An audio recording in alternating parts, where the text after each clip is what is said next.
இன்றைய நாளொரு சிந்தனை நிகழ்ச்சிக்கு உங்களை வரவேற்கின்றேன். இன்றைய நாளொரு சிந்தனை நிகழ்ச்சியில் நாங்கள் பார்க்க போவது, உங்கள் எல்லாருக்கும் தெரியும், இஸ்ரேல் காசா யுத்தம்.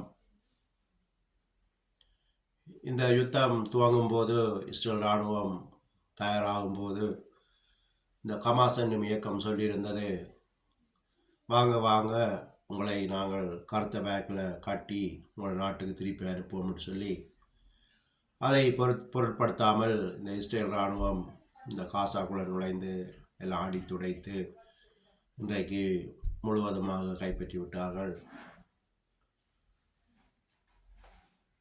ஆனால் இந்த யுத்தம் அடுத்த பக்கம் திசை மாறி லெபனான் நாட்டுக்கு திரும்பிவிட்டது. இந்த லெபனான் நாட்டில் இருக்கும் ஹிஸ்புல்லா எனும் இயக்கம் ஒரு சாதாரண இயக்கம் இல்லை. இவர்கள் இப்போ சண்டையை துவங்கி விட்டார்கள். ஆனால் இந்த இஸ்ரேலும் இவர்களுக்கு பயந்து தங்களுடைய வீட்டுக்குள்ள பதுங்கி இருக்க மாட்டார்கள். இந்த இஸ்ரேல் நாடு என்பது யெகோவா தேவனை கடவுளாக கொண்ட நாடு.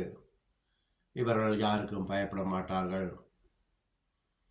இவர்கள் பதில் தாக்குதலை தாக்குவார்கள். இந்த ஹிஸ்புல்லா இயக்கம் அமைதியாக இருந்தால் இவர்களும் அமைதியாக விடுவார்கள்.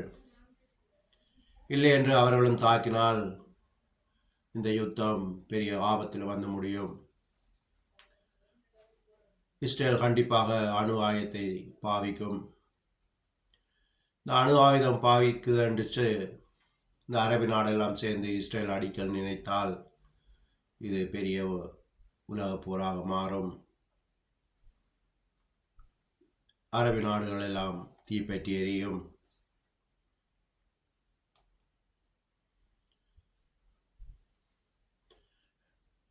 எங்களுடைய சகோதரர்கள் இந்த அரபு நாடுகளுக்கெல்லாம் போயிருக்கிறார்கள் வேலைக்காக. நீங்கள் கவனமாக இருங்கள். இயேசு கிறிஸ்துவிடம் செபித்துக் கொள்ளுங்கள். இந்த யுத்த காலத்தில் எங்களை பாதுகாத்துக் கொள்ளுங்கள், பஞ்ச காலத்தில் எங்களை பாதுகாத்துக் கொள்ளுங்கள் சொல்லி, அதை விட ஸ்ரீலங்காவிலிருந்து இந்தியாவிலிருந்து அரபு நாடுகளுக்கு போகிற நீங்கள் உங்கள் பயணத்தை ஒத்தி வைத்துக் கொள்ளுங்கள். இந்த வருடம் முடிய பார்த்து விட்டு நீங்கள் போகிறது நல்லது. இப்போ போய் உங்களுடைய உயிரையும் இழந்து பணத்தையும் இழக்காமல் யோசித்து சிந்தித்து முடிவெடுங்கள். அங்கு போயிருக்கிற நீங்கள்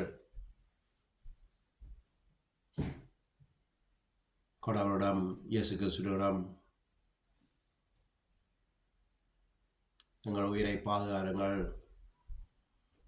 நாங்கள் சுகத்தோடு எங்கள் நாட்டுக்கு போகணும் என்று சொல்லி பிரார்த்தனை பண்ணிக்கொள்ளுங்கள்.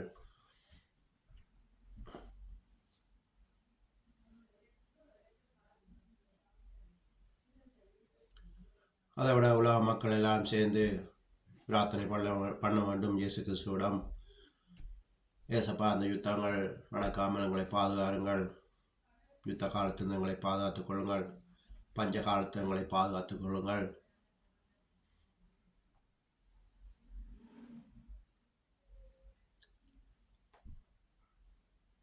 எங்கள் பிள்ளைகளை பாதுகாத்துக் கொள்ளுங்கள் சொல்லி ஒவ்வொரு நாளும் செபித்துக் கொள்ளுங்கள்.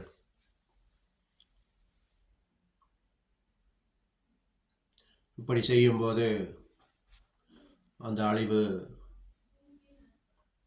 நடக்க வேண்டிய அழிவிலிருந்து குறைக்கக்கூடும், கடவுளுடைய கோபம் தணியக்கூடும்.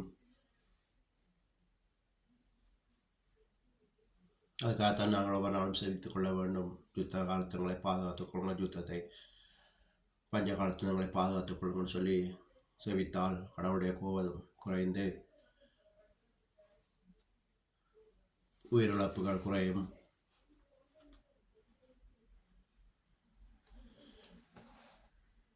என்று சொல்லி இன்றைய நாளொரு சிந்தனை நிகழ்ச்சியை முடித்துக் கொள்கிறேன். நன்றி, வணக்கம்.